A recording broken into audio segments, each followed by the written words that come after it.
Okay, but we're delighted to welcome you all. As I call your name, just kind of wave and say hello, hello. Julia is a Alcantara. And next up, Charles Johnson.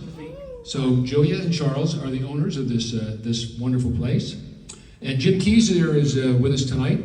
He's in the book and also has a brand new book out entitled Education is Freedom. Jim, good to see you. Thank you much. Tricia Benn, she's the CEO at C-Suites and is delighted to, and you're from Pittsburgh, right? Well, I live in Pittsburgh. Pennsylvania. If you're not born and raised, you're not from. Yes. She's from Canada, actually. Tomorrow we'll be in Puerto Rico. And next week she'll be in Paris, France. Amazing. She travels all over the world. We'll just kind of go with New York City. Yeah, New York City. Okay. Hugh, Ballou. Hugh is right back there.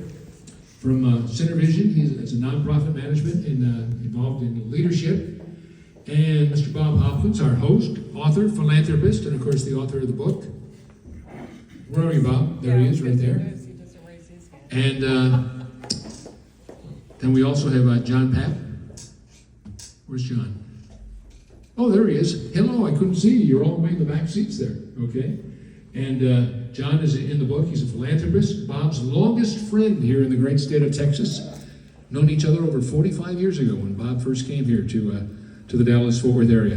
John Keyser, entrepreneur, author, and founder of Life. It's a book and a movie. So, and Susan Younger. That's nice to know. There's Susan right over here. She's also from C-Suites. And Kevin Acosta, board member of Flamenco. Kevin, good to see you. And I introduce you, our host. This is, as I said at the top, she's one of the owners here. So, would you like to come up and say a few words?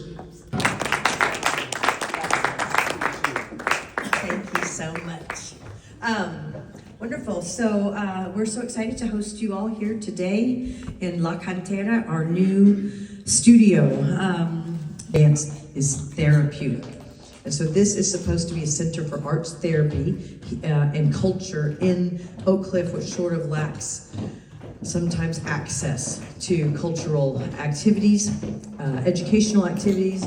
It's here to make it affordable. We are sponsored by the City of Dallas.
Let's put our hands together and welcome our first speaker of the night. Ladies and gentlemen, our good friend, Mr. Jim Keys. Come on, Jim.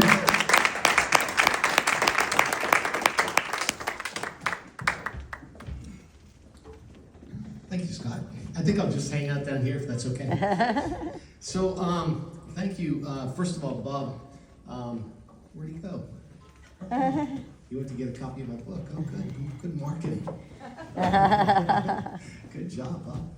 So, Bob is as everybody knows, a legend when it comes to philanthropy and giving back and doing good things for the community. And so I am an amateur compared to Bob in terms of giving back. But here's the mission that I'm on.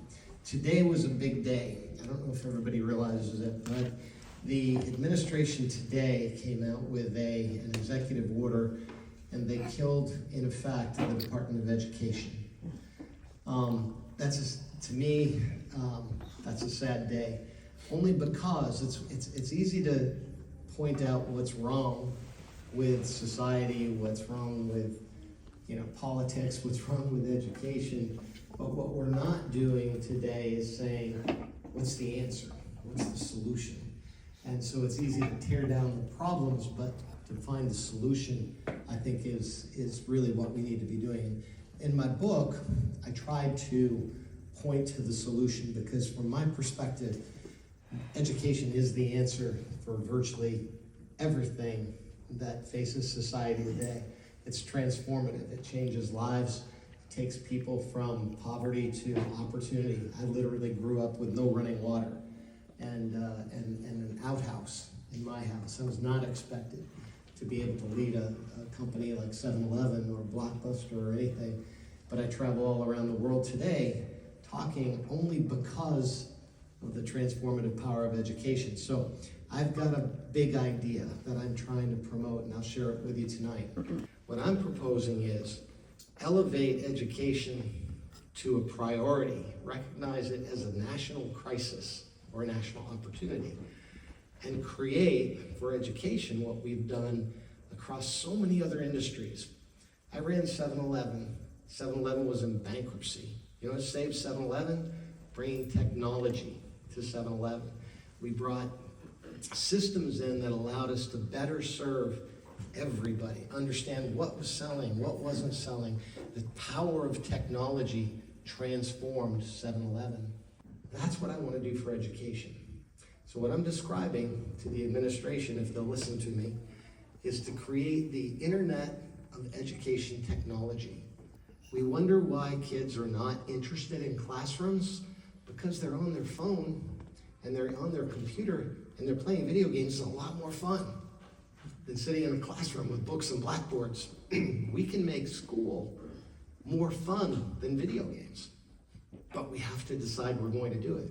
So if we create, with the tools that exist today, a platform for education that lets every kid in the country have the best tools, the best equipment, not just books, but tablets, PCs, whatever, the best tools in every neighborhood in the country, and the best software that's available. Because if you live in Highland Park, I guarantee you, your kids are gonna have the best devices and the best software and the best tools to learn. And of course, they will have literacy that is at or above the standard.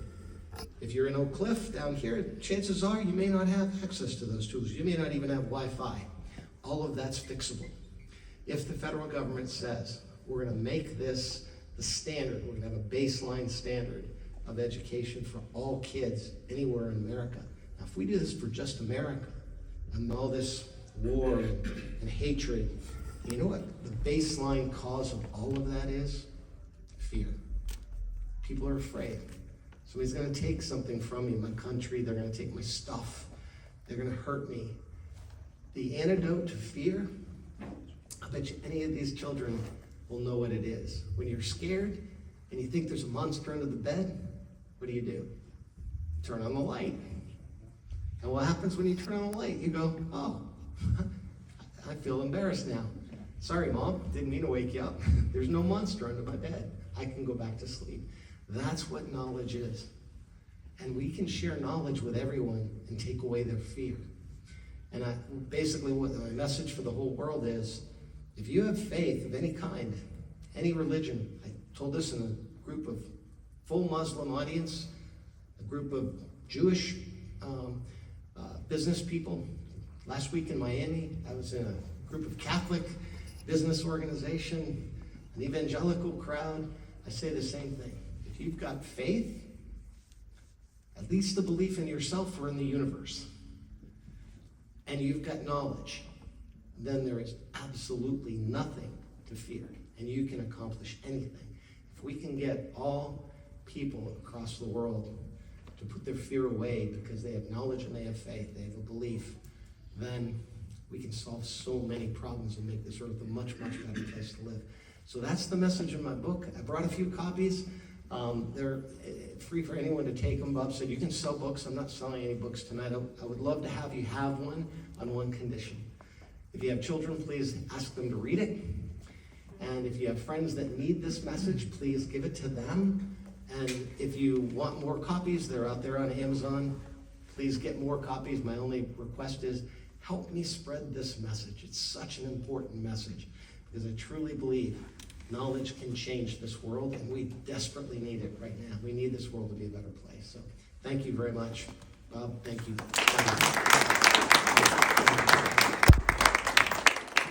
Thanks, Jim. Always great to see you. And again, congratulations on the book.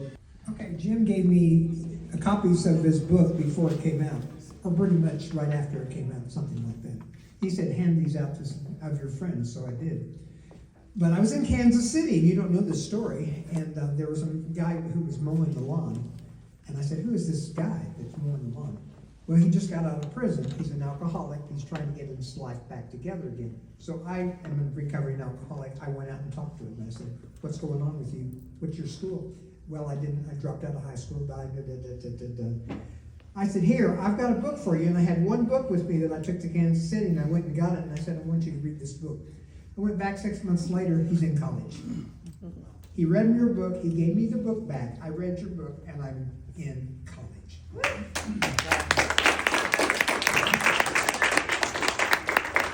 So everybody get a book, do what he says and pass it on. End of conversation, Great. talk about endorsement, huh? Yeah. Good stuff. Oh, that's great, Bob. Thanks again, Jim, so much for being here. And continued success with the book. That's great. Are you ready? Yet another one of the people that's in Bob's book, Philanthropy Understood, Tricia Benn, ladies and gentlemen. Thank you so much, Scott. Thank you, Bob. I think every time we get to speak and come together like this, it is an incredible opportunity. I feel so blessed.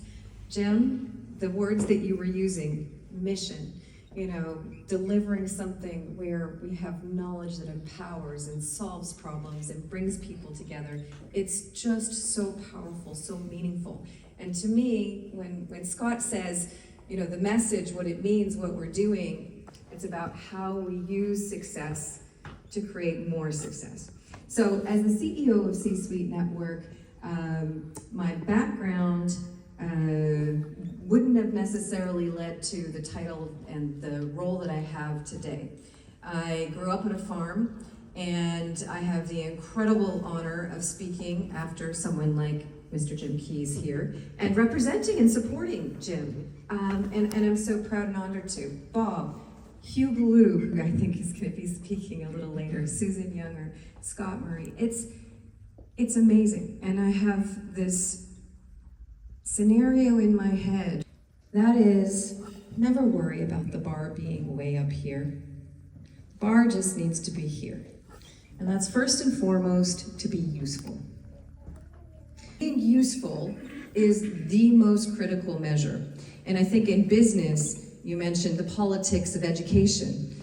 In business, the politics are extreme. So when I look at someone like Jim, who is the CEO of Blockbuster and 7-Eleven, my goodness, the political streams and ecosystems around that kind of large enterprise-sized organization, it's incredible. The important thing, and I see this in you, every time you speak, Jim, every time you talk about the impact you've had, it's about being useful. You just set your sights on what was going to create that success at the next level. So when it comes to everything we're doing in C-Suite Network, we are very much a values-based organization. We have 4 principles: relevancy, reach, reciprocity, and respect. And those principles are our expectation that anyone we serve in our entire ecosystem, which is very large. We have about 500,000 C-suite insiders. Those are people who are part of our ecosystem that are a vice president or above. We run over 600 events a year. We're in the top percentile for domain strength on our website. We have over 500 podcasters that we distribute. We have our marketplace, and there's so much more that I could go through. But at the end of the day, we're developing everything we're developing across the C-suite to be able to serve great business leaders. Hugh Ballou leads our nonprofit Prosperity Council of C-Suite Network. We have a tremendous community leaders, and I think Hugh and I initially bonded just around the whole concept that Hugh serves nonprofit leaders who are dedicated to having great impact in their communities, and I serve for-profit business leaders and not-for-profit business leaders who are about creating sustainability and giving back to their communities. It is all about how we serve and how we have that impact together. So I am absolutely delighted, and I'll just say this in closing. Ironically, I was a competitive ice dancer, and I shared that earlier with Julia, along with a grilling of her business model for this space, because there are a lot of things that go into that. What are the grants? What are the sponsorships? How does this work for you? How can I help? Is what I'm thinking. But to bring together the beauty and discipline and the sharing of something that young people can be so proud of, that gives back to the community, is incredible.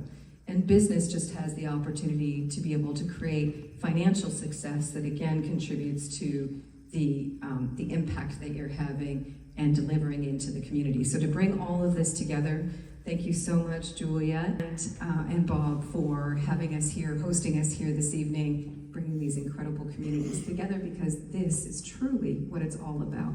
So thank you so much.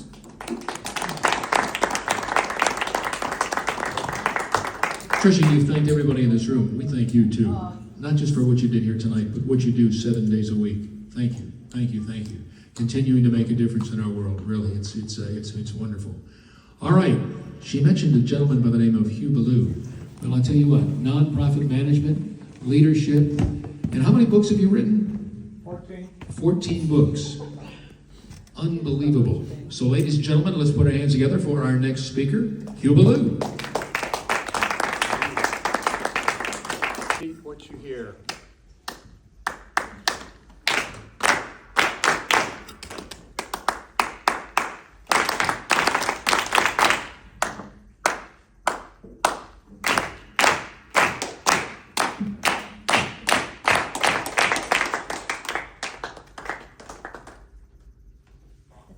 You're hired. You knew exactly what to do, didn't you? I didn't have to say anything. My story in the book is from my 40 years of conducting, but I was fortunate to be able to give some leadership to the Lynchburg, Virginia Symphony Orchestra, where I live. First is, I step on the podium, POTUS foot, you stand on a podium. Foundations, I have to know where I'm going. So in our lives, have your foundations. I know the score, I know where I'm going, and I've got the skill set. So number one, have your vision for what you want to achieve and share it with somebody. And as the famous motivational speaker Jim Rohn said, work on yourself, always. Work on yourself harder than you work on your enterprise. Two, I'm not the most talented person in the room. I'm in front, but look around, there's 100 people. Very talented people. So I hired the best. This is about relationships. First is about your vision, clear vision. Second one, relationships. Always work on relationships. This is a little tricky with an orchestra, but it's sort of like your board or your team. They all look different. You got flute players, you got violinists, you got brass players. Do you think they have different personalities? And on top of that, you got transposing instruments. Clarinet, it plays a C and it sounds out of B flat. Trumpet, same thing. French horn, it sounds an F when it plays a C. We have to be able to figure that out. So people on your team, you'll say something, and they'll answer in a different way. We have to be able to interpret those nuances and pull it together. It's called ensemble in drama or in music. I call it synergy in our teams. So, know where you're going? Surround yourself with the best people. And then the third one, we have really good people, we have really good work. In music, we rehearse. We don't do that in organizations. We always rehearse. You heard practice makes perfect. Perfect practice makes perfect. We're always refining. Those quiet moments, that's where you get some clarity. So the rest in your life is balance. That makes everything else work. And then believe in yourself. So Johnny graduated with an MBA, went to work, and he had this motivational speaker coming in. And he's talking about excellence, And he gets to a place, and he says, okay, shout out a number, 1 to 10. You're how good you are, how excellent you are. Claim it. There's a 4, here's a 7, here's a 3, here's a 4.2, here's a 5.5. And Johnny's red in the face. They keep calling out numbers, and all of a sudden he blurts out, I'm a 10.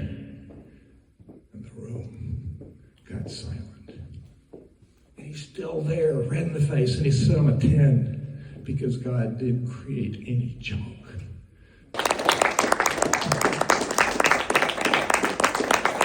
Thanks, Hugh. Well done, as always. Thank you much. Well, we're moving on. Where's Kevin? Kevin Acosta. Oh, there you are. Hello, my friend. How you doing? Great. He comes up to me and he said, oh my gosh, I heard your voice. I knew Scott Murray was here. I said, have we met before? He said, yeah, a long time ago, Scott. He said, the things that you shared today, I know I will take it back with me. I have it in my heart as well. And again, we appreciate all of you. Thank you. Thanks, Kevin, so very, very much. We appreciate it. Thanks for all you do as well. All right, we've come to that time of the night that we're going to introduce to you our final speaker. It's a gentleman that we've all come to know, and he wrote a book a few years back called Philanthropy Misunderstood. And then he got to thinking, you know what? We need to maybe put a little something together that lets people know that we really do understand about philanthropy. And there are some incredible people over the years that understand it as well. And so, need I say more? The gentleman that we all gather here to salute today because of his book, Philanthropy Understood. Ladies and gentlemen, please put your hands together and welcome Mr. Bob Hopkins. Thank you. Ole, ole, ole. Okay, this is a cute story. Julia and Charles and I have been in Mexico for a week. We just got back on Saturday after doing 2 major events there. We did it in Guadalajara and we went to San Miguel de Allende. And funny story, my first book got to Mexico because Jim Keyes flew them to Mexico. He was in Thailand and Nepal when I was ready to call him and say, Jim, could you please take my books to Mexico again, my second one? So I couldn't get a hold of him. So instead I said to Julia and to Charles, would you like to drive my books to Mexico? And they said, we need a vacation. So I said, great. So anyway, one thing led to another and they did that. But lots of things happened at the border. As you know, we were kind of concerned. In fact, I got some people to take them and then they chickened out and said, no, we're not going to take them. We're not going to take a chance at the border. Our border is challenging these days. But we survived it and we made it and they danced at both of my events. And we sold a lot of books in Mexico. And it was a full house, both places. And we've all been invited to return again and again. And so I think that's going to happen. But anyway, I just want to thank you. Give them a round of applause for that. Okay, I'm going to introduce Noman here. Noman Robin. He is from Bangladesh and he found my book and heard about me through his wife, through a podcast.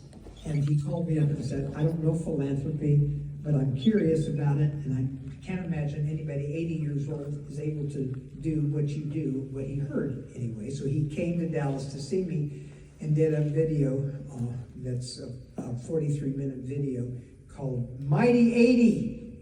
And it's being shown in different film festivals around the country and maybe the world, I don't know. But he decided, since he loved you all so much, to move here.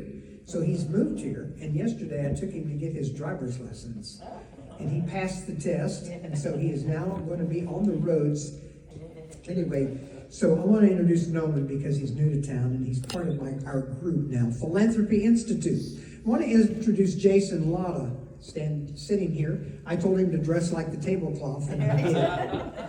So, the young man, Jason Lotta is one of these people, you suggest something to him and he does it. I said, why don't you join us today? I said, why don't you join us tonight? And he said, yes. One of the reasons I wanted him to come was because I am giving away books to all of my students, this issue, but you're paying for it. So I've asked all of you who buy my book, buy an extra book for my student. And then at the end of the semester, one of the first persons who are going to get a book, and the rest of them will be my students, hopefully will get a book. Okay, I just want to thank you all for being here, and this is a very select crowd, because that's the way we wanted it. We wanted to keep things small and fine, and we have appreciated that, and I appreciate you staying over and Hugh staying over so that you could come over here and join us. The food tonight it's been donated by Calle Doce, and they're friends of mine, and it's relationship building. And so you tell somebody that I've got an event that's going to be nonprofit, and you're going to be in my next book. And you get some great food. So right after we finish this little program, which is going to be shortly here, we've got some fabulous food. So please stay and enjoy yourself. We have beverage, wine, and beer too. And we have beverage, wine, and beer too. And non-alcoholic punch. And now all non-alcoholic punch. And some fabulous little girls who dance tonight. So when you little girls grow up, you're going to be like these people, making a difference. Yes. There are some people who make things happen, some people who watch things happen, and some people who say, what happened? And I surround myself with people who make things happen. And so you all are all of that crowd. So anyway, Scott Murray is my man. I wouldn't do a thing without Scott Murray. I guess you all know that because I've known him for 40 years. 40 years. Scott Murray. Yeah, thanks. Yeah, he came and spoke to my second grade class. It wasn't that funny. Come on, folks. Well, we really have enjoyed all the speakers and all the people that have written books and are writing books, and certainly that's why we all gather here today. I'm also writing my third book now, and so I was trying to think, how can we close this up on behalf of all that's taking place? But all the things that we've heard, everybody, from Hugh to Bob to Jim to Trish, everybody has had some incredible things to say. So I thought I'd close it up. My book is all on. It's all about leadership and integrity and just courage, commitment. Not confrontation, but conversation. So I'm doing it all in poetry. So I thought I'd close with my Leadership America, creating champions of change through a culture of civility, because we've lost the ability to be kind, courteous, and respectful to people, to one another. So this was my Leadership America creed. So we'll wrap it up like this and then enjoy our fellowship and some wonderful food. Living life is not just about me. A purposeful life is all about we. Sharing together all that we see, even though we might not always agree. Respectful and kind is forever key. Truthful and transparent is what we should be. Eradicating the anger and the hateful debris. Live not in a world where we need referees. So let us move forward in a place we foresee, diverse and inclusive for both he and she. Matters not religion nor race. Faith is for thee. We must live in a world that's our home of the free. That said and done, thank you. Bob, delighted, very proud of you for your book. So thanks everybody, enjoy the food, enjoy the fellowship, and enjoy the 4 R's, right? Reading, writing, arithmetic, and that. Okay. All right.